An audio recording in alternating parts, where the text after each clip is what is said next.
పూరా local. Hi hello నమస్తే, welcome to పూరా లోకల్. లోక్సభ ఎలక్షన్ల నేపథ్యంలో ఎన్నికలకు ఇంకా 10 రోజులు మాత్రమే మిగిలిన్నాయి. మన దేశంలో చూసుకుంటే 140 కోట్ల పైచీలకు జనాభా ఉన్న దేశం మనది. దాంట్లో దాదాపుగా 97 కోట్ల మందికి ఓటు అర్హత ఉంది. మరి ఆ ఓటు హక్కుని ఎంతమంది వినియోగించుకుంటున్నారు, అసలు ఓటు వేస్తే వారికి ఏం వస్తుంది, ఓటు వేయకపోతే వాళ్ళు కోల్పోయేటి ఏంటి, ఇవన్నీ వారిని అడిగి తెలుసుకుందాం. సార్, లోక్సభ ఎన్నికలు చూసుకుంటే ఇంకా 10 రోజులే ఉన్నాయి. 13వ తారీఖు ఎలక్షన్స్. ఓటు వేస్తున్నారా మరి? నేను వేస్తున్నానండి. మరి యువత పెద్ద మొత్తంలో ఓట్స్ వేయట్లేదు, కారణం ఏంటి? ఓటింగ్లో పాల్గొనట్లేదు యువత. అంటే వాళ్ళు ఓటు వేసినా కానీ అదంతా దానికి ఇంపార్టెన్స్ లేదనుకుంటున్నారు. ఎందుకంటే ఇప్పుడు చూస్తున్నటువంటి రాజకీయాల్లో పొలిటీషియన్స్ వాళ్ళు రూలింగ్ వాళ్ళకంత యూస్ఫుల్గా అనిపించలేదు. వాళ్ళు ఎక్స్పెక్ట్ చేసింది జరగటలేదు కాబట్టి వాళ్ళు ఓటింగ్ కూడా అంత ఇంట్రెస్ట్ చూపించలేదండి. యువతకు జాబ్స్ లేకపోవడం వల్లనే వాళ్ళు ఓటింగ్లో పాల్గొనట్లేదా? Maybe that is the reason అనుకుంటున్నాను. ఓటు వేసినప్పుడు మీకు కలిగిన అనుభూతి ఏంటంటే, మీకు ఆ కాన్ఫిడెన్స్ వచ్చిందని రాజకీయ నాయకుని అడగగలుగుతా మా నియోజకవర్గం గురించి అని ఎప్పుడైనా అనుకున్నారా ఓటు వేసినాక? అంటే ఓటు హక్కు ద్వారా నేను కూడా కాంట్రిబ్యూట్ చేయగలుగుతున్నాను. నా లీడర్ని నేను ఎన్నుకోగలుగుతున్నాను. అట్లీస్ట్ నాకు ఆపర్చునిటీ ఇచ్చింది నా కాన్స్టిట్యూషన్ అని నేను అనుకొని నేను ఆ హక్కుని నేను వినియోగించుకుంటున్నాను. దీనివల్ల అట్లీస్ట్ నేను నాకు చేయగలిగినంత నేను చేస్తున్నాను సమాజానికి అని నాకు అనిపిస్తుందండి.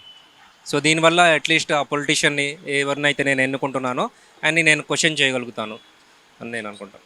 ఓటర్ల జాబితాలో చేరిన యువతకి, అలాగే ఓటు వేయని యువతకు మీరు ఏం చెప్పాలనుకుంటున్నారు ఓటు వేయడానికి? మనకు ఉన్నటువంటి ఆ హక్కుని, మన కాన్స్టిట్యూషనల్ రైట్ అని మనము యూజ్ చేసుకోవడం బెటర్. సో మనకి అట్లీస్ట్ మనము ఆ ఆప్షన్ ద్వారా అయినా కానీ మనం కరెక్ట్ పొలిటీషియన్ని మనం అట్లీస్ట్ మనకు చేయగలిగినంత మనం చేయగలుగుతున్నాము. మంచి పొలిటీషియన్ ఎన్నుకోవడం ద్వారా అట్లీస్ట్ ఒక కొత్త మార్పుని మనం తేయగలుగుతామని నేను అనుకుంటున్నాను. సెకండ్ టైం ఇప్పుడు నాకు ఓటు వేయడం, సెకండ్ టైం ఇప్పుడు వేయడం వేస్తున్నాను. నాకైతే అంత లాసే జరిగిందన్న, అంత మంచిగా లేదు. ఓటు వేసిన నుంచి అంత కరెక్ట్ టైం లేదు. పొలిటీషియన్ వ్యక్తి మంచి కరెక్ట్ మనిషిని వెతుకుంటే మంచిగా ఉంటుంది. ఎంచుకొని వేయాలి మనం ఓటు. నేను తప్పు మనిషికి వేసిన అనిపిస్తుంది ఓటు. కారణం ఏంటంటే అందరూ ఓటు హక్కు వినియోగించుకోవాలి. ప్రతి ఒక్కరు యువత, ముసలాళ్ళు వేస్తారు ఓటు, యూత్ ఎందుకు వేయరు? అందరూ వేయాలి, ఓటు హక్కు వినియోగించుకోవాలి. యువతకి జాబులు ఇవ్వట్లేదు. ఎందుకు? మొన్న ఇంటర్వ్యూలో కూడా మనకి చెప్పినారు కదా, అన్న నేను ఉద్యమం చేస్తా, నక్సలైట్లకు వెళ్ళిపోతా అని కూడా అన్నారు. చాలా మంది అన్నారు, యువత అన్నారు. అందుకనేసి వాళ్ళకి నమ్మకం లేకుండా పోయింది. అంతకుమించి ఏం లేదు. వాళ్ళు వేయాలనే ఉద్దేశం, ఆయన మీద పగ కాదు, ఏం కాదు. అంటే ఫీలింగ్ అంటే ఏం లేదన్న, రొటీన్ ఏముంటుంది. అందరు అనుకుంటారు, మనం అనుకోలేదు. మనకు జరిగింది ఏంటంటే రైతులకు మంచి జరిగితే చాలా అనుకున్నాం అన్న, అంతకుమించి.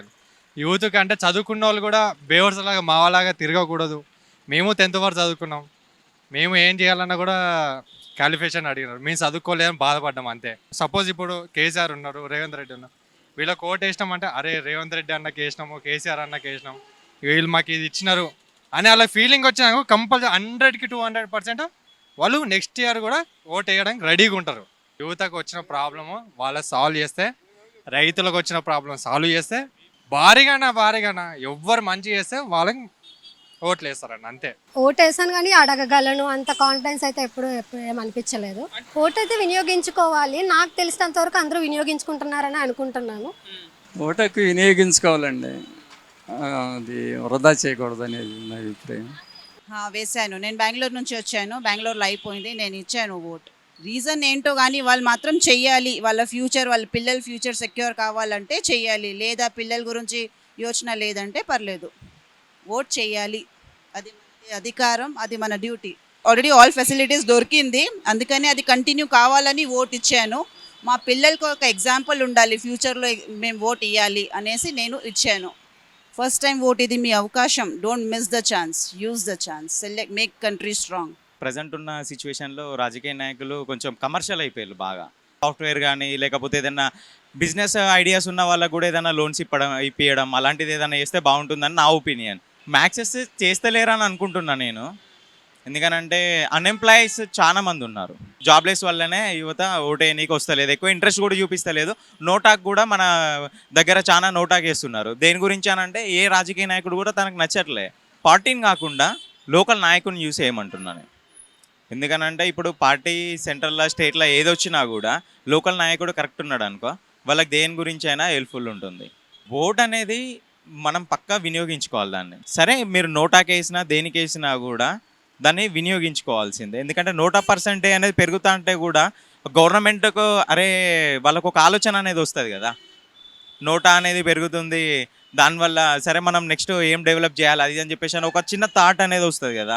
చాలా వరకు వచ్చింది. అండ్ నెక్స్ట్ మన వాయిస్ అనేది ఎప్పుడైతే రేజ్ చేస్తారో అప్పుడే నెక్స్ట్ ఇంప్లిమెంటేషన్ కానీ మన డెవలప్మెంట్ కానీ ఏదైనా కూడా జరుగుద్ది. వాళ్ళకి మైండ్లో ఏమంటే నా ఒక్క ఓటుతోనే ఏం మారిపోదు కదా, సో నా సింగిల్ ఓట్ అనేది ఏం చేంజ్ అయ్యేది కదా. సో నేను ఓటు వేయకపోయినా ఏముంది చాలా వరకు ఇష్టపడరు. ఇక్కడ నుంచి ఖర్చు పెట్టుకొని అక్కడ దాకా వెళ్ళి సింగిల్ ఓట్ కోసం ఎవరు కూడా ఇంట్రెస్ట్ చూపరు, కానీ యాక్చువల్లీ అది చాలా తప్పు. సో ఫస్ట్ ఎవరైతే ఓట్ చేస్తున్నారో సో బేసికలీ ఒక రాంగ్ పార్టీకి ఓట్ వేయకుండా నెక్స్ట్ ఏ పార్టీ కరెక్ట్ రూలింగ్లో ఉండగలుగుతుంది అని అనాలిసిస్ చేసి ఓటేస్తే చాలా మంచిది. ఉపాధి వాళ్ళకు రావట్లేదని యువత ఎక్కువ voting పాల్గొనట్లేదు. I'll be voting based on the popularity or someone else influencing me to vote, something like that. Any particular reason means I truly do not understand the proper governance and how the actual development takes place, who's making the decision. Youth మొత్తము ఆ vote గురించి అంతా concentration పెట్టారు. ఆ day వాళ్ళకు హ్యాపీగా feel అయితే enjoy చేద్దాం అనుకుంటారు, ట్రిప్లకు టూర్లకు అటు ఇటు తిరుగుతుంటారు. కానీ ఏంటంటే నాలెడ్జ్ ప్రకారంగా మస్ట్ అండ్ షుడ్ ఓట్ వేయాల్సిందే. ఫస్ట్ టైం ఓట్ వేసే వాళ్ళు అందరూ టోటల్గా ఎగ్జైట్ ఫీల్ అవుతారు. ఫస్ట్ టైం ఆ ఓట్ వేసిన తర్వాత వాళ్ళ నాలెడ్జ్ ప్రకారంగా ఏముందంటే అరే మనం ఓట్ వేసినాం కదా, మనం ఎగ్జైట్ ఫీల్ అయినాం కానీ ఎటువంటి డెవలప్మెంట్ కాకపోతే వేస్ట్ అని వెనకాల అడిగేస్తారు. వెనకాల అడిగేసే యువతనే ఓట్ బ్యాంకుకి కోల్పోతుంటారు. నాయకులు సరిగ్గా ఉంటే ఓటు వేయడానికి పెద్ద ప్రాబ్లం ఉండదు, నాయకులు కరెక్ట్ లేరు కాబట్టి ఓటు వేయడానికి ఇంట్రెస్ట్ లేదు. మీరు ఎప్పుడైనా ప్రశ్నించారా ఓటేసాక రాజకీయ నాయకుల్ని మా ఏరియాలో డెవలప్మెంట్ జరగలేదని? ప్రశ్నించడం కానీ యూజ్ ఉండదు, అంతే. ఇక అంతకు మించి ఏమి ఉండదు. కాకపోతే కొంతమంది నాయకులు ఉన్నారు కానీ మరీ అంతగా చేసేవాళ్ళంటే ఎవరు లేరు. ప్రశ్నించడానికి అవకాశం ఉంటుంది, వాళ్ళని టచ్ చేయడానికి కూడా పోలేము, వాళ్ళ దగ్గరికి పోవడానికి కూడా ఇంటికి అడిగి రానియదు. అంటే కార్పొరేటర్ సంబంధించిన వ్యక్తులను అడగడానికి అవకాశం ఉంటే వాళ్ళని అడిగినాం. ఇక యువత పాల్గొనకపోతే ఇక దేశభక్తి లేనట్టే. వాళ్ళకు దేశభక్తి లేకపోతేనే వాడు ఓటింగ్ వేయకపోవడం ఉంటుంది. నువ్వు ఈ దేశంలో ఉన్నప్పుడు ఖచ్చితంగా ఓటు వేయాలి. మన యొక్క హక్కులను మనం వినియోగించుకునేది మన బాధ్యత. అది ఫస్ట్ ఆ బాధ్యత నువ్వు ఖచ్చితంగా పాటించిన తర్వాత నువ్వు ఏదైనా ఎంజాయ్ చేసుకో. ఆ రోజైతే ఖచ్చితంగా మనకు హాలిడే ఇచ్చారంటే ఆ ఓటు వేయడానికే. మోస్ట్ ఆఫ్ ద యూత్ అనేది చెప్పలేము కానీ మెయిన్లీ కార్పొరేట్ అండి. మనం ఆలోచించుకుంటే మన ఐటీ ఇండస్ట్రీలో స్ట్రెస్ ఫీల్ అయ్యి మనకు లాంగ్ వీకెండ్ ఇట్లా వస్తుందని చెప్పేసి ఆ లాంగ్ ప్లాన్ చేసుకొని వాళ్ళకి ఏమంటే ఆల్రెడీ వాళ్ళ రైట్స్ అన్నీ ఉంటాయి కాబట్టి వాళ్ళు ఫుల్ఫిల్ చేసుకోలేరు. వాళ్ళు లాంగ్ వీకెండ్ వెళ్దాం అన్నట్టు మెయిన్లీ కార్పొరేట్ అయితే మనం చెప్పలేస్తాం. ఆల్మోస్ట్ ఆల్ యూత్ అవేర్నెస్ అవుతుంది. Maybe I think they will catch their vote. చూసారు కదా వ్యూవర్స్, ఓటు హక్కు పైన ప్రజలు ఎలా స్పందించారో. కొందరేమో నోటాకేస్తామంటున్నారు, కొందరేమో పార్టీని కాదు నాయకుడిని చూసి ఓటేయమంటున్నారు, కొందరేమో నేను ఓటేయను నాకు ఇంట్రెస్ట్ లేదు ఎందుకంటే యువతకు జాబ్స్ ఇవ్వలేదు, వాళ్ళకి సరిగా ఉపాధి కల్పించలేదని కొందరు అంటున్నారు. సో ఇదే అండి పబ్లిక్ ఒపీనియన్. ఇంకా ఓటింగ్కి ఇంకొక 10 రోజులు మాత్రమే ఉంది లోక్సభ ఎలక్షన్స్కి. చూద్దాం అప్పటి వరకు ప్రజల స్పందన ఇంకా ఎలా ఉండబోతుందో. చూస్తూనే ఉండండి పూరా లోకల్. కెమెరామెన్ నరేష్తో మీ కృష్ణబాల.